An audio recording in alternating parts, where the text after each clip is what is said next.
like to believe that science is guided by ethics, that progress always comes with responsibility. But history tells a different story. For decades, sometimes centuries, governments, doctors and researchers experimented on real human beings, not in secret basements, but openly, legally, and with official approval. Children, prisoners, soldiers, minorities, people who trusted the system, or had no choice but to submit. These weren't accidents. They were decisions. Here are 10 human experiments that were once legal and only stopped after irreversible damage was done. Number 10. The Stanford Prison Experiment, 1971, USA.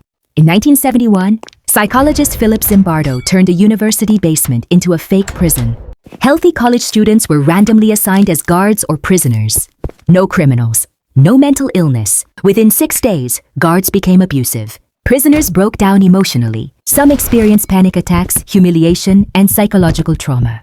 The experiment was supposed to last 2 weeks. It was shut down early, not because of regulations, but because outsiders were horrified. At the time, this experiment had full academic approval. Today, it's cited as a textbook example of ethical failure. Number 9, the Monster Study, 1939, USA. At the University of Iowa, researchers wanted to study stuttering. Their method? Emotionally abused children. Orphaned kids, some who didn't stutter, were told they had speech defects. They were criticized, mocked, and corrected aggressively. The result? Children who spoke normally developed lifelong speech problems, anxiety and shame, no consent. No therapy afterward, just psychological damage, quietly buried for decades. The CIA wanted to control the human mind, so they tested LSD, hypnosis, sensory deprivation, and psychological torture on soldiers, prisoners, psychiatric patients, and civilians. Most subjects had no idea they were part of an experiment. One man, Frank Olson, was dosed with LSD without consent. He later died after falling from a hotel window. The program was legal, funded by the government, and only exposed because of leaked documents. Number 7. The Holmesburg Prison Experiments, 1950s-70s USA. In Philadelphia, prisoners were paid small sums to test chemicals on their bodies. Substances included dioxin, radioactive compounds, chemical warfare agents. Inmates were injected, burned, and exposed, often without being told the risks. At the time, prisoners were considered acceptable test subjects. Many later developed chronic illness and skin damage. No long-term care, no accountability. Number 6, the Tuskegee Syphilis Study, 1932-1972 USA. This is one of the most infamous cases in American history. 600 black men with syphilis were told they were receiving treatment. They weren't. Even after penicillin became a proven cure, doctors withheld it to observe how syphilis destroyed the body. Men went blind, went insane, died. Their wives were infected. Their children were born with congenital syphilis. This study continued for 40 years, backed by the U.S. Public Health Service. Number 5, radiation experiments on humans, 1940s-60s USA. During the Cold War, the U.S. government wanted data on radiation exposure. So they tested it on hospital patients, pregnant women, disabled children, soldiers. Some were injected with plutonium, others were exposed without their knowledge. These experiments were classified. Victims were never warned. Many developed cancer years later, never knowing why. Number 4, Unit 731, 1930s-40s, Imperial Japan. Prisoners, men, women, and children were used as live test subjects.